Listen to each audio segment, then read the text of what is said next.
My name is Ontario Brown, and I am a rising sophomore at Texas Christian University out in Fort Worth, Texas, double majoring in secondary education and mathematics. As I can remember, my journey really starts in a two-bedroom apartment out in Oak Cliff, Texas, where me, my mom, and my sister had lived. Um, when I was about 8 years old, my father had unfortunately passed away due to cancer, and growing up with only women in the house, there's a hole, I would say, in your heart and your soul that you want to feel, but you can't because of the lack of trust that you have for everyone that isn't your father. Um, and I could see how this loss impacted me not only at home, but also in my education. I was always a straight A student. I skipped a grade back in pre-K, and I had a love for going to school and just doing well and bringing good report cards home to my mom so she could smile.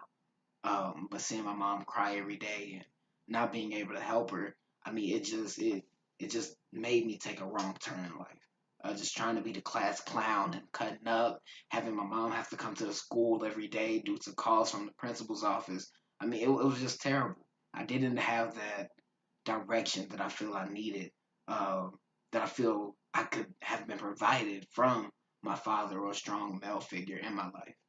Um, I was in about sixth grade, and me and my mom were looking for the next step. Knowing what I had been through, what our family had been through, where we were in an environment that's not really conducive for success, my mom struggled to find where she wanted to put me um, when it came to the seventh grade and middle school and all that.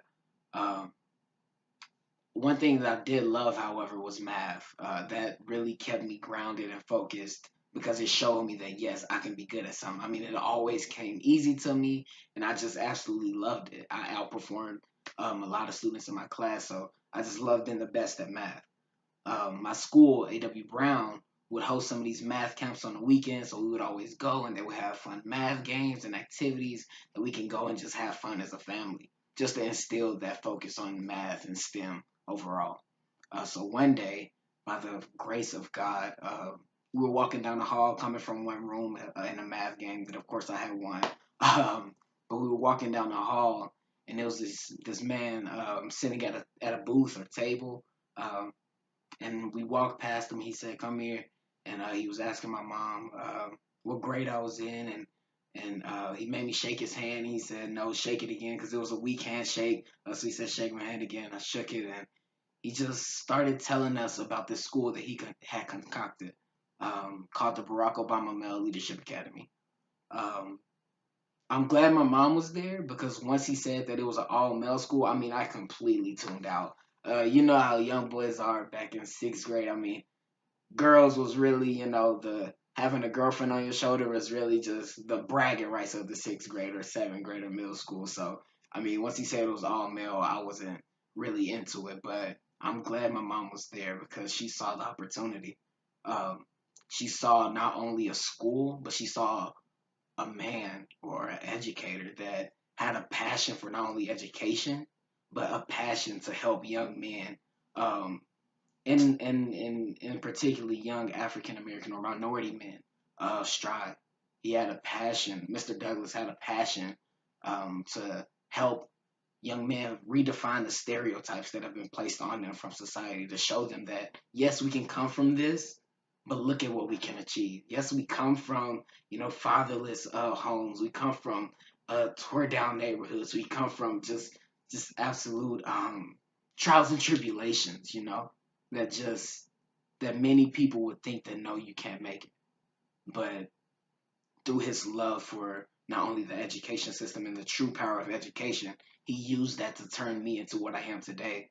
I mean, just he taught me how to be a man. He taught me how to be a true man in society. He would tell us what is character, what a man does when no one's looking. He would tell us just different sayings he would have that would just spark in your head and just keep sparking it, keep sparking it, keep sparking. And then eventually it will instill in your brain that yes, you can do this. And now I am a rising sophomore at Texas Christian University. I mean, just accomplishing the dreams that I never knew um, I will be able to accomplish back in that two-bedroom apartment out in Oak Cliff, Texas. Um, so Mr. Nakia Douglas, I mean, he's just an educator that has touched me in so many ways. Now I have a golden passion for education, to be able to use the true power of education and help many students who come from my background, similar and dissimilar, to help them redefine success in their own way. I hope that I don't only teach them math problems. I aspire to be able to teach them lessons and different things that they need in order to go out into this world and just be holistically successful. I mean, that's my passion and that's my drive.